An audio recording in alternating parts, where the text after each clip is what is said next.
السلام عليكم، ازيكم عاملين ايه؟ الفئة الاقتصادية في الوقت الحالي بقى صعب جدا انك تلاقي فيها تليفون تقدر تقول عليه انه تليفون كويس وتليفون تقدر تعتمد عليه وتليفون تقدر تستعمله بشكل يومي من غير ما يكون فيه تضحيات كتير هتضحيها عشان تستخدم التليفون ده. والفئة الاقتصادية اللي احنا بنتكلم عليها هي فئة ال 4000 وال 5000 وال 6000 جنيه كمان، لان للاسف هو دلوقتي بقت دي الفئة الاقتصادية. الفئة المتوسطة والفئة العليا بقت بارقام اكبر من كده بكتير. فبعد بحث طويل لقيت تليفون نقدر نقول عليه انه تليفون كويس او تليفون يعتمد عليه، الانفينكس سمارت 9. تليفون ممكن نعتمد عليه. خلينا نعمل ريفيو ونشوف هل التليفون يستحق فعلا انك تشتريه ولا لا.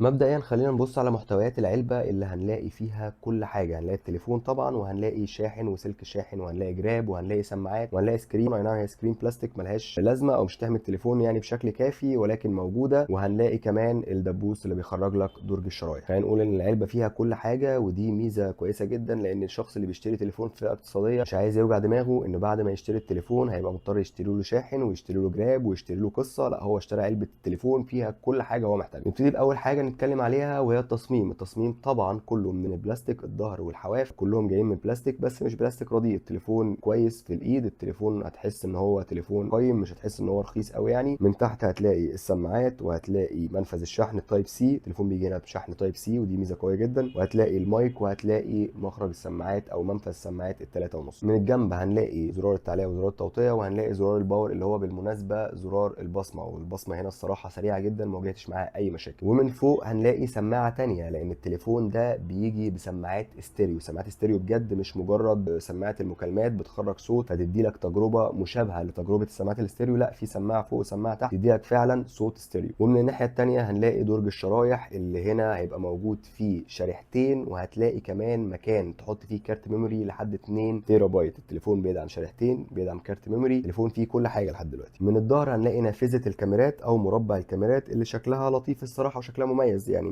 مش تقليد اعمى زي اللي بقينا نشوفه كتير اليومين دول. شكلها مميز، شكلها مش شبه حاجه تانية. فخلينا نتكلم على الكاميرات لما يجي وقتها، بس اوفر اول التليفون شكله كويس جدا وشكله مميز. وخلينا دلوقتي نتكلم على الشاشه. الشاشه بتيجي بمقاس 6.7 انش من نوع اي بي اس ال سي دي، وكمان بتيجي بانش هول. شكلها مميز، شكلها جديد، على عكس معظم التليفونات اللي موجوده في الفئه دي بتيجي بالدروب نوتش شكلها قديم جدا. لا، التليفون هنا بيجي بانش هول شكلها جديد وشكلها حلو. التليفون كمان بيدعم حتى 120 هرتز. الشاشه هنا بتدعم 120 هرتز. اي نعم متغيرين مش ثابتين، ممكن من الاعدادات تثبت التليفون على 60 هرتز او تخليه متغير 120 او 60، بس فكره اساسا ان تليفون في الفئه دي فيه 120 هرتز او بيدعم 120 هرتز حتى لو متغيرين، هي حاجه مش هتلاقيها تقريبا في تليفونات كتير. في تليفونات اغلى من كده بكتير ما فيهاش 120 هرتز. الشاشه كمان سطوحها كويس جدا تحت الشمس او في الاضاءه الخارجيه. الشاشه هتكون شايفها بوضوح، مش هتلاقي معاها مشكله، مش هتعاني معاها يعني. وبكده تلاقي ان تجربه المشاهده كويسه. سماعات استيريو وشاشه حلوه وشاشه 120 وسطوعها كويس، فتجربه المشاهده هتكون ممتعه جدا على التليفون ده، خصوصا ان شاشته كبيره والسطوع بتاعها عالي مش قليل. خلينا دلوقتي نتكلم عن الكاميرات. رقميا الكاميرا اللي ورا بتيجي بقوه 13 ميجا بكسل مع فتحه عدسه اف 1.9، ولكن فعليا التليفون ورا فيه كاميرتين، بس هما مش كاميرتين، هما كاميرا واحده. الكاميرا اللي تحت دي تقريبا منظر، يعني ما بتعملش اي حاجه، سواء بورتريه، سواء بتصور فيديو، سواء بتصور وايد، سواء بتصور ايا كان. اللي هيشتغل هي الكاميرا اللي فوق. الكاميرا اللي تحت دي مالهاش لازمه. كمان في ورا فلاشين، الفلاش الاساسي اللي هو بيشتغل معاك ساعه التصوير، وفي فلاش تاني انفينكس تقول ان هو فلاش ال اي دي موجود علشان يدي مساحه رؤيه اكبر او مساحه اضاءه اكبر توصل لحد 5 متر. بالنسبه للكاميرا الاماميه فهي بتيجي بقوه 8 ميجا بكسل مع فتحه عدسه اف 2.0. كمان الكاميرا الاماميه بتدعم فلاش. التليفون فعلا في حاجات كتير قوي تخليه، لو هنعتبر ان هو تليفون في الفئه الاقتصاديه خلاص هو مستقر في الفئه الاقتصاديه، فهو مميز ما بين الفئه الاقتصاديه. مش هنقول عليه تليفون متوسط او تحت المتوسط، هو تليفون اقتصادي، بس في وسط التليفونات اللي في الفئه الاقتصاديه هو تليفون فعلا مميز. بالنسبه بقى للتجربه الفعليه للكاميرات، الكاميرات هتدي لك اداء كويس او اداء مقبول في الاضاءه العاليه او الاضاءه الكويسه او في الشمس. ده كل ده تمام، لكن ما تحاولش او ما تجربش تصور بيه في اضاءه منخفضه او بالليل وتبقى منتظر منه نتائج مذهله. لا، التليفون مش هيدي لك نتائج مذهله خالص. التليفون هتلاقي فيه نويز كتير جدا وانت بتصور بالليل، وهتلاقي ان الصوره الكواليتي بتاعتها مش احسن حاجه خالص. نفس الكلام ينطبق على الكاميرا الاماميه. الكاميرا الاماميه وانت بتصور الصبح او بتصور في اضاءه كويسه هتدي لك اداء كويس واداء مقبول، لكن في اضاءه منخفضه او بالليل مش هتدي لك الاداء اللي انت منتظره خالص. حتى بالفلاش الصوره هتبقى يعني يا دوبك منوره، لكن تفاصيل تفاصيل بقى وديتيلز وصوره حلوه تعتمد عليها مش هتلاقي ده. طب اوفر اول، هل معنى كلامي ان الكاميرات هنا وحشه؟ لا، الكاميرات هنا مش وحشه خالص. بالنسبه للفئه السعريه الكاميرات كويسه جدا. الكاميرات سواء الكاميرا الاماميه او الكاميرا الخلفيه هتديك اداء ممتاز جدا في النهار، وكل التليفونات اللي في الفئه دي في التصوير الليلي مش هتدي لك الاداء اللي انت منتظره تماما. هو كل التليفونات في الفئه دي هتدي لك الاداء الكويس في ضوء الشمس او في ضوء كويس. فالتليفون ده في ضوء الشمس او في الضوء الخارجي او في ضوء كويس اضاءه شديده هتدي لك اداء كويس يعتمد عليه، سواء الكاميرا الاماميه او سواء الكاميرا الخلفيه هتدي لك اداء يعتمد عليه، صور تقدر تنزلها على اي تطبيق انت عايزه. نيجي بقى لحاجه بتهم قطاع كبير قوي من الناس اللي بيشتروا تليفونات في الفئه دي، الا وهي البطاريه. البطاريه مبدئيا بتيجي بسعه 5000 ملي امبير، والبطاريه فعلا ادائها ممتاز، سواء انت بتستهلك التليفون بشكل كبير او بتستهلك التليفون بتلعب عليه او بتتفرج على محتوى ايا كان اللي بتعمله. البطاريه هتقعد معاك يوم بالعافيه. لو انت حاولت تخلص البطاريه قبل ما اليوم ما يخلص البطاريه برده مش هتخلص. بس في مشكله بسيطه شويه الا وهي الشحن. البطاريه هنا بتشحن بقدره 10 واط. التليفون بيشحن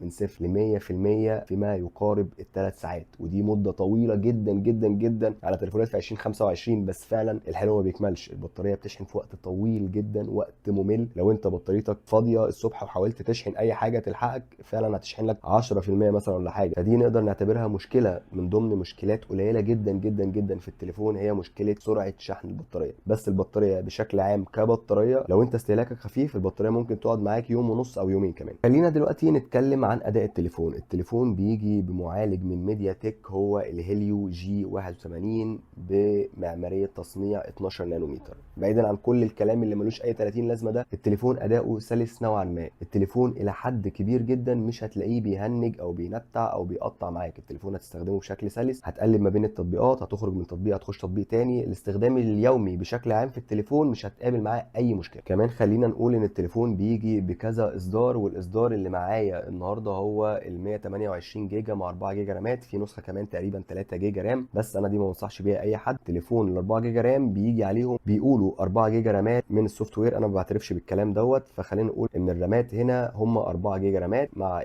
مع معالج رسوميات كويس هو مالي جي 52. فده هيدي لك اداء نوعا ما كويس في الالعاب. مش هقدر اقول لك اداء ممتاز واقول لك اللعبه مش هتقطع معاك ولا مره، لا هيبقى فيه دروب فريم كتير، بس بشكل عام تقدر تلعب. يعني في تليفونات انت اصلا ما بتقدرش تلعب، ما بتقدرش تفتح اللعبه. لا، لو انت عايز تلعب بابجي مثلا هتلعب 30 فريم مستريح، تقلل الاعدادات على الاخر وهتكون شغاله معاك كويس. الفكره الاساسيه في التليفون هي انك تديله حجمه. انت جايب تليفون بكام، امكانياته ايه، فهيعمل معاك ايه. يعني ما تحاولش تعلي سقف طموحاتك قوي من التليفون ان هو يكون فيه كاميرا خارقه والبطاريه احسن حاجه في الدنيا واداء ممتاز وشاشه مش عارف ايه. انت بتشتري تليفون في الاول وفي الاخر في الفئه الاقتصاديه، فهيدي لك حاجه او حاجتين كويسين والباقي متوسط. فالتليفون اللي معانا النهارده هو تقريبا بيدي لك الافريج اللي تقدر من خلاله تستخدم التليفون من غير مشاكل، من غير ما توجع دماغك. الاداء كويس، بطاريه مناسبه جدا، حتى لو الشحن بتاعها بطيء بشكل مستفز بس البطاريه كويسه. الكاميرات لطيفه تقدر تستخدمها في الاضاءه الخارجيه، الاداء بتاعه تقدر تلعب عليه. فالتليفون بشكل عام بيدي لك اداء كويس. بالنسبه للسماعات والصوت، التليفون طبعا بما ان سماعاته ستيريو فهو صوته عالي جدا، حتى لو هي مش انقى حاجه في الدنيا ولا اجمل حاجه في الدنيا، بس تليفون فعلا صوته عالي. وكمان في المكالمات سماعه المكالمات كويسه جدا، وفيها حاجه مهمه جدا وهي مستشعر التقارب. يعني انت لما ترفع السماعه على ودنك كده التليفون بيقفل، لان في مستشعر. مش الموضوع مش سوفت وير بيحس ان انت لمست الشاشه فالشاشه بتقفل، لا هو في سنسور هنا مجرد ما تحط التليفون على ودنك التليفون بيقفل، ومجرد ما تنزله التليفون بيشتغل تاني. التليفون بيتوفر في مصر بنسختين، نسخه ال 3 جيجا رام ونسخه ال 4 جيجا رام. انا ما انصحش خالص بنسخه ال 3 جيجا. ال 4 جيجا رام متوفره تقريبا في رينج ال 4700 جنيه او 4800 جنيه، مش متاكد بالظبط، ولكن انا من وجهه نظري شايف ان هي صفقه ربحانه جدا. اللي عايز تليفون في الفئه الاقتصاديه يكون افريج في كل حاجه، يكون متوسط في كل حاجه، يقدر يدي لك بطاريه كويسه وكاميرات مناسبه وشاشه لطيفه وصوت ستيريو في الفئه ديت وبصمه كويسه وشاشه بانش هول ب 120 هرتز. فالتليفون ده من وجهه نظري هي صفقه ربحانه جدا في الفئه اللي ما فيهاش تليفونات كتير، او في الفئه اللي ما بقاش فيها اختيارات كتير الفتره دي وما بقاش فيها تميز كتير. لما تلاقي تليفون كده بيقدم لك مميزات بره الفئه بتاعته بيكون العين عليه بشكل كبير. وانا النهارده حاولت اوضح لك كل حاجه ممكنه عن التليفون ده بحيث ان انت تكون عرفت عنه كل حاجه وعرفت كل تفصيله فيه، وان شاء الله اكون قدرت اعمل ده. واشوفكم ان شاء الله في حلقه جديده، وسلام.